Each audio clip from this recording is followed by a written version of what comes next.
Alright, thanks. Yeah, I know. Bye. Still in touch with that detective? Yeah. Any updates? No. Of course not. It's been, almost 2 years now. I know. It's just so f***ing frustrating. No one has seen or heard from them. Friends, family, nothing. That's a dozen people who all successfully disappeared. They must be off the radar somewhere. Kinda like us. I'm sure we'll never find them. I don't know if you watched much TV when you joined the Ordo, but Annie's case was national news. The Coven had their names and faces plastered everywhere. I just thought... I hoped someone would have seen something by now. That'd be great, but it's not gonna happen. I know. I still have you. Thanks, girl. You ever track down missing people? What, like a bounty hunter? Can't say I've had the pleasure. But if you do ever get a trace of these witches, I take care of them. Just say the word. Okay. Good to know. We had recently gotten sidetracked with that report of a giant snake, which led us to the giant amphibian, which looked like a giant earthworm. But now, with all that out of the way, we were finally free to look for a cryptid that I'd always been pretty excited about. The Mapinguari. Alright, I know you've been dying to look for this one. Time to shine. Tell us all about the Mapinguari. Yeah, I'm excited, so sue me. You know I'm teasing you. I know. The Mapinguari. It is a mythical creature said to inhabit, unsurprisingly, the Amazon rainforest. Its name apparently comes from the Tupi-Guarani words mba, pi, and guari, which translates to something like a thing with a crooked foot or paw.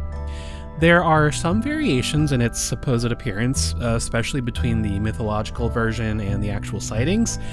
Its most distinguishing feature, according to the legend, is that the creature has only one eye and a mouth on its stomach. What? Yep. I mean, there are similar creatures in other mythologies. The Greek Cyclops is the most obvious example. The mouth thing, though, yeah, it's pretty unique.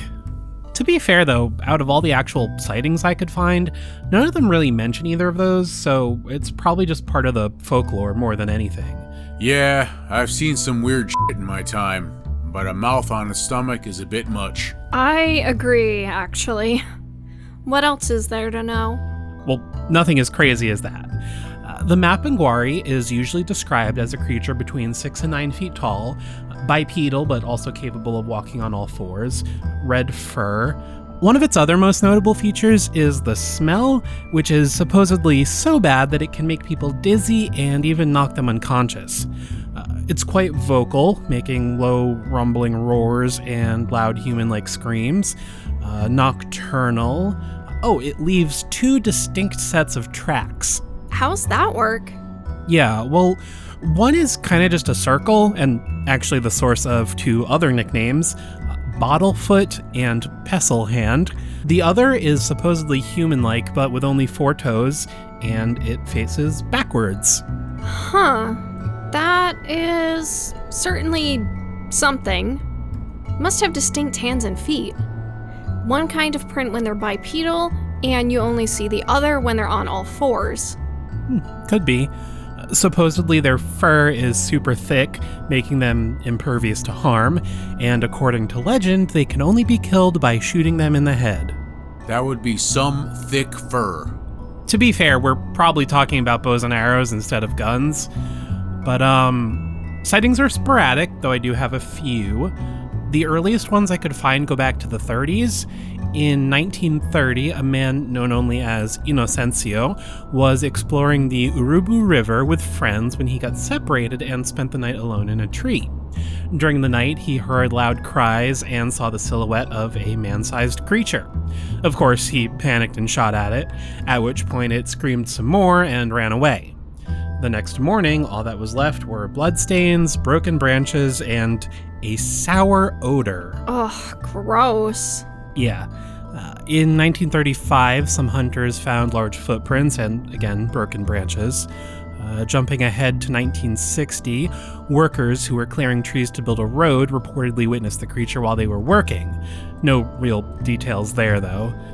In 1981, there were a few more vague sightings of a large bipedal creature. Between 85 and 86, a man named Luis Jorge Salinas started investigating the Mapinguari and actually reported numerous encounters. He heard unexplained howling on many nights, and eventually claimed to see an entire group of the creatures eating mangoes from a mango grove. There's a few more sightings from the 90s, but there's very little information about any of them. In 2004, a man claimed to have seen it briefly before the smell made him so dizzy that he fainted. And then the most recent one I could find is from 2014. A group of berry pickers heard the creature's screams and then eventually saw it. And this was the only report I could find where they did actually claim that it had a single glowing eye. But the men fled to their tents and it followed them back, so they just left the area entirely. Besides that, there are some other secondhand accounts of hunters who claimed to have killed specimens, and even a trio of men who allegedly captured a few of them alive, although they eventually let them go once the stench became unbearable. But again, these are all just secondhand accounts with no concrete details, obviously no bodies, and I couldn't even find any real dates for any of them either. But I think that's about it. What are we thinking? Another Sasquatch? Wait, Sasquatch? Really? Yes. Why do you sound so surprised? Little bigger than a man, bipedal, red fur, smells like shit. This sounds exactly like the skunk ape. If it walks like a squatch and talks like a squatch. Wow. Okay. Huh. Yeah, I guess you have a good point. I can see that. But it wasn't what I had in mind. The prevailing theory is that it's actually some kind of surviving giant ground sloth. Wait, a giant sloth? Seriously? Not like a normal sloth. Giant ground sloths were real. They lived during the Ice Age. The best way I can describe it, picture something like a bear with a tail and the head of a capybara. Weird, but okay. This would explain some of the Mapinguari's unique characteristics.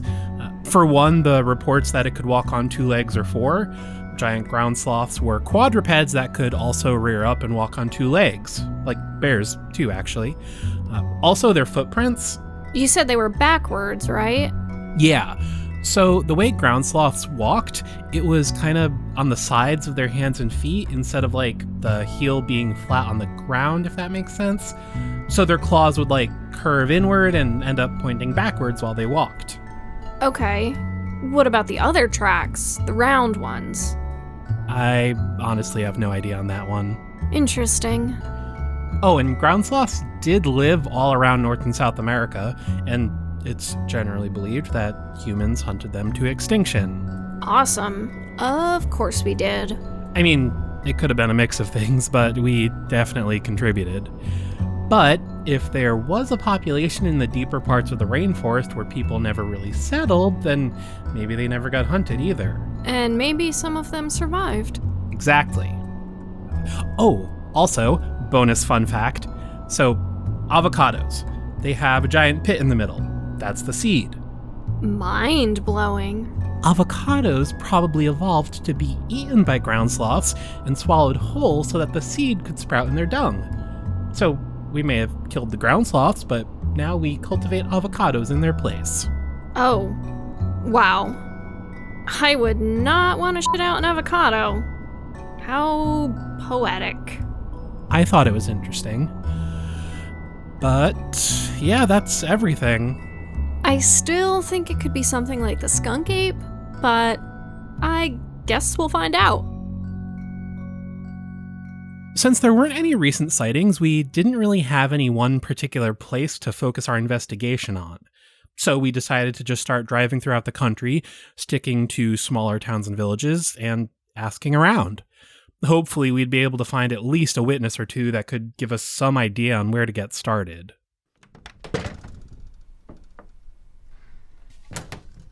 Any luck today? Nope, still nothing. One guy said he might know some people, but none of them panned out. Ugh, darn. You know, this would go a lot faster if I weren't out there on my own, going up to random strangers and hoping for the best.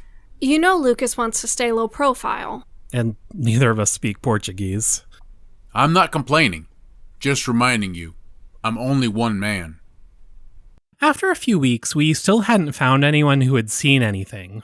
At least, no one that would admit it to us. So, finally, we decided to just pick a spot and start exploring. And since we didn't want to just stumble into the rainforest on our own, we once again asked Faulkner to join us.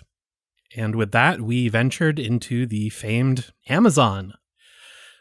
I was conflicted about it. On the one hand, you had the absolute beauty of the rainforest and all the, splendors of nature. And on the other hand, the sweltering heat and overbearing humidity and all the bugs.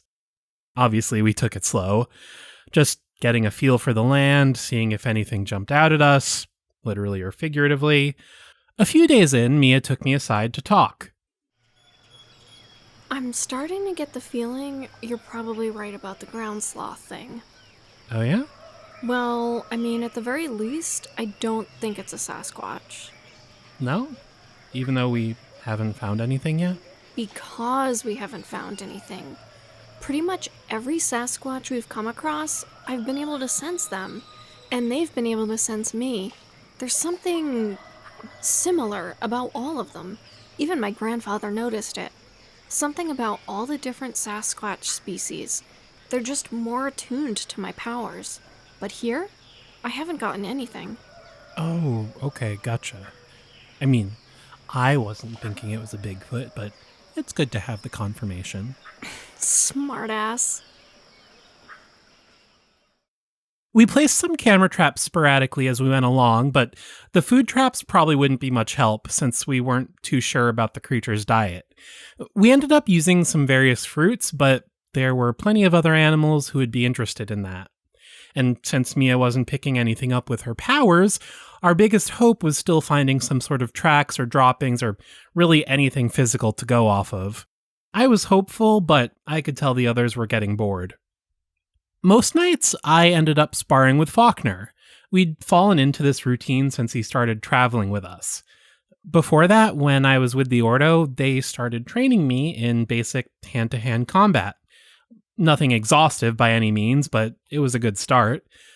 Having Faulkner around was a decent way to keep my skills sharp. I imagined he felt somewhat similar. He was also a much better fighter than me, so I was learning a lot too. Again. You gotta be faster than that if you want to hit your target. I'm trying. Try harder. Try this.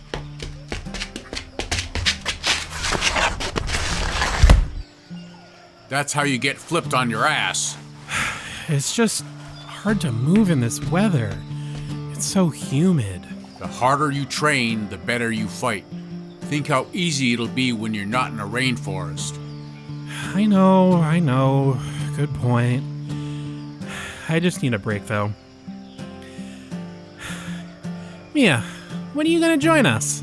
I'll pass. I get plenty of exercise hiking through this jungle. Come on. What about the next time we get kidnapped by a cult or have to fight some evil witches? Or want to disarm another hunter. You two get into an awful lot of dangerous situations. He's got a point, Don't you want to know how to take care of yourself? Yeah, I guess that is probably an important skill to have. Okay, fine. Don't worry, Princess. I'll go easy on you. Oh, fuck off. Don't go easy on me. Just train me. Now that's a spirit. All right, let's start simple. Can you throw a punch? I don't know. How hard is it? Punch my hand. You're gonna need more training than I thought. We continued to explore the rainforest and look for any signs of the Mapinguari. We also continued to not find anything. Each night, between sparring with me, Faulkner would continue training Mia. Considering she didn't know anything to begin with, it wasn't going too badly. You gotta twist more. Commit to the follow-through. Come on, again.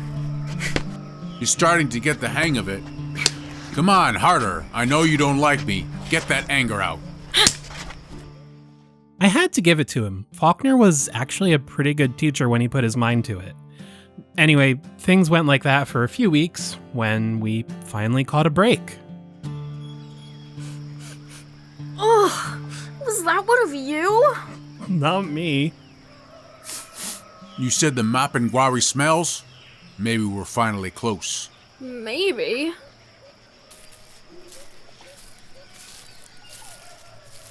Well, what do you know? I'm pretty sure we have a track here. Wait, really? Yeah, come look. It does have that weird backwards-looking shape. Huh. So this is where the claws point back? Yeah. Reminds me of an anteater. I could see that. They do have weird feet, too. Finding the track raised our spirits back up and rejuvenated our efforts. After a few hours, we found a few more tracks and started to follow the trail in earnest. Unfortunately, the closer we got, the worse and more intense the smell got. But a lead was a lead. We continued for 2 more days before eventually finding ourselves at the mouth of a cave and facing a smell so bad that it felt like a physical barrier. So bad. I've smelled a lot of bad shit in my time, but this is up there. The humidity makes it so much worse. Oh, it's gotta be in there though, right? More than likely. Then all we could do now is wait. And so we waited. We got well camouflaged in the trees so that we wouldn't be spotted or smelled. Though I had a hard time believing anything could be picked up over what was presumably the scent of the Mapinguari. Mia and I got comfortable in one tree, and Faulkner picked one on the other side of the cave mouth. Sure enough, around dusk, we started to hear movement coming from within the cave. And a moment later, we finally saw it. It was dark, but we could make out a creature that looked like a mix of gorilla and ground sloth, with a big lump on its back. It looked around for a moment, then, apparently satisfied that the coast was clear, bent over towards the ground. The lump dropped off of the creature's back, revealing itself to be another, smaller creature, a mother and its child. The mother walked off into the forest, and the child waddled behind. Oh, that was so cute. I assume we should wait to leave until it's back in the cave? Yeah. Might not come back till morning, though. We can sleep in shifts. I'll stay up first. Sounds like a plan. We're gonna stay up here until they're back in the cave. Mia's gonna take first watch. Over. You got it. Over and out. About an hour before dawn, the creature returned with the child once again riding on its back. Once they were safely inside the cave, we waited a few more minutes and then started to climb down from the trees. How about those claws? Could really do some damage with those. Yeah, thankfully Lucas didn't try getting between her and the baby. Hey, that was one time. I learned my lesson. What is it, girl? We looked to the cave, but didn't see or hear anything. From the other side of the forest, though, we began to hear loud footsteps. If Mom and her baby were in the cave, this must have been Dad. The creature emerged from the trees and immediately began growling. Thankfully, Fritz was secure in her pouch because I'm pretty sure she wanted to fight the thing and protect us.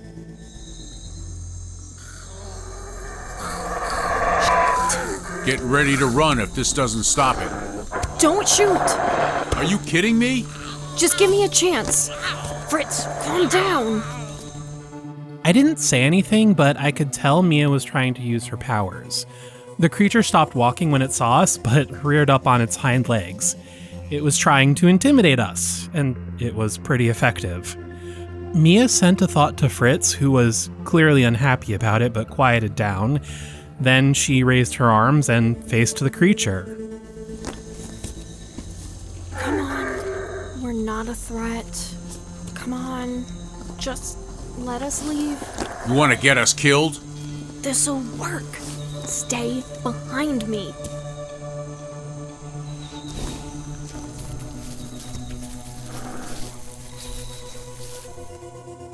After a moment, the creature went back down on all fours. It continued to growl, but it didn't move. Slowly, we backed away from both the creature and the cave, never turning our backs until we were a safe distance away. I'll give you credit. You certainly got away with animals. Thanks. Let's get out of here, shall we?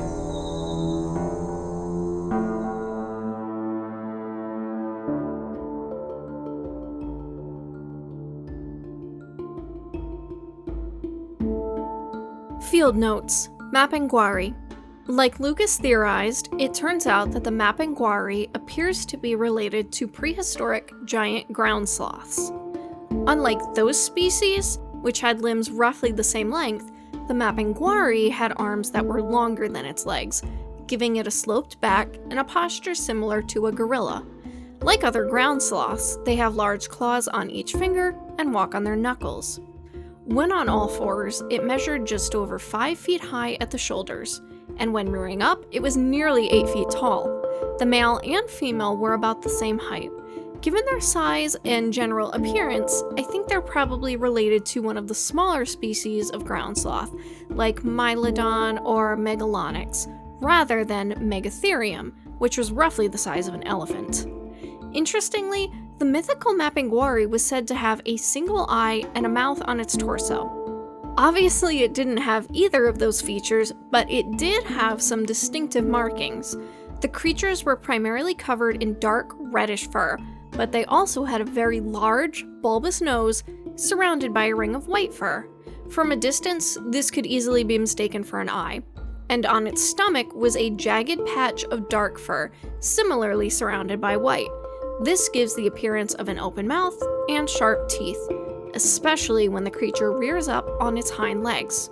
These markings could be a coincidence, but they're more likely an intentional diametic display. Many birds and bugs, for instance, have large false eye spots, or markings that resemble a face. These are used in bluffing attempts to make themselves look larger and more dangerous to predators. Although that also begs the question, how does the fog interact with non-human animals? Are cryptids as hidden to other animals as they are to humans?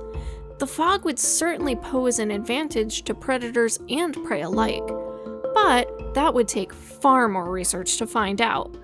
At least in this case though, given the size of their claws and the absolute terrible stench, I don't think they need any extra help defending themselves. And one other thing of note, Lucas mentioned that the Mapinguari was known for 2 distinct sets of prints, a backward-facing track and a circular track. The way these creatures walk on the sides of their feet, it does make footprints that appear to face backwards. We didn't personally see any of the circular tracks though. Their tails are shorter and more vestigial than other ground sloths, but maybe it could make impressions in the ground depending on how it sits. That's just a guess though. Maybe the circular prints are just another part of the myth. End field notes.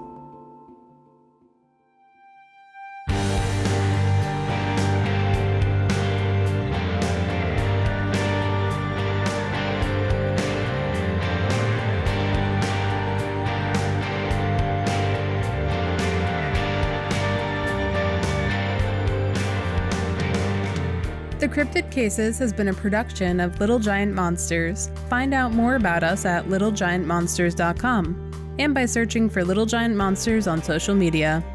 Every Monday after a new episode, we share a cryptid sketch, so be sure to look out for that. If you're enjoying the Cryptid Cases and want to help support us, find us on Patreon. Rewards include behind-the-scenes content, early access to episodes, and access to our Discord. A huge thanks to all our current patrons. Links to our Patreon, our merch, and other shows we're creating are all available on our website or in the description of this episode. Another way to support our work is through ratings and comments on Apple Podcasts and other podcast apps. Thanks for listening, and we'll see you again soon.